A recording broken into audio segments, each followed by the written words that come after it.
Your movie cleverly pairs the story of an American nightmare with the story of the American dream, that there's like happiness against all odds. As an artist, what do the United States with their ideas of dreams and nightmares mean to you? Well, I don't know if it's happiness that ultimately Jeff gets to, but I think it's a resolution, you know. I think that there is, he accomplishes a lot, and we always said that this movie was about a man who learns how to take a few steps, and that simple action like that can be absolutely extraordinary. In terms of, you know, devastation that life can bring, and heartbreak and grief and loss, as well as, you know, joy and connection and love, I think that's just being human. I don't know if that has to do necessarily with being American. I think there are aspects of this movie and the way in which we tried to tell it which are actually very European in sensibility, and I know doesn't always follow that same kind of conventional line that I think sometimes American movies do. So I think just living can be both of those things, and I don't necessarily know if it matters where you're from. So your movies turned you already into an environmentalist,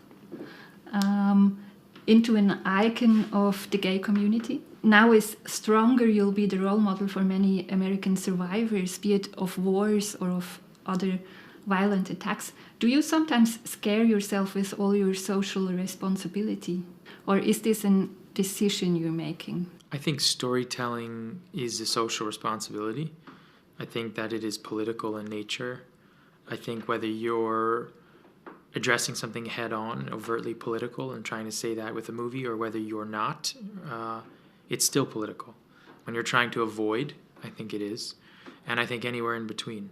The nature of stories is that they move us. They illuminate something maybe that we haven't seen or felt, or maybe they just reiterate something that we see or we feel. And so to me, that's their great power. I don't think it's movies that can change us. I think we can change us, but I certainly feel like storytelling can illuminate.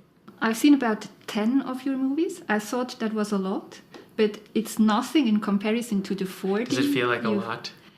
I'm just kidding. No, it feels wonderful, because at least 3 of them belong to my favorite ones. So. Oh, that's But are you a workaholic? Yeah, I don't know about a workaholic. I do work a lot, yes. I mean, gratefully and thankfully, I do work a lot. But I would like to devote a little more of my time to my life, you know. I think also more time devoted to life and not working creates more inspiration. And I've just happened recently in particular to have... I've also been working for a very long time comparatively. I've been working since I was 11 years old, and I'm 36. So when you look at that, you know, I've been working since I was a kid, basically. So that's also the reason why there may be a number of titles on my CV. To finish, I'd like to ask you the question your good friend Heath Ledger asked in his last role as the Joker. Why so serious? I don't really think that I'm that serious. I just think your questions are super serious, so I have nothing but to answer seriously. But if, you know, you would ask me something, I may, you know... Because yesterday at the press conference you said, I'm so not funny, so... I know. That was meant to be funny, but it wasn't very funny, obviously.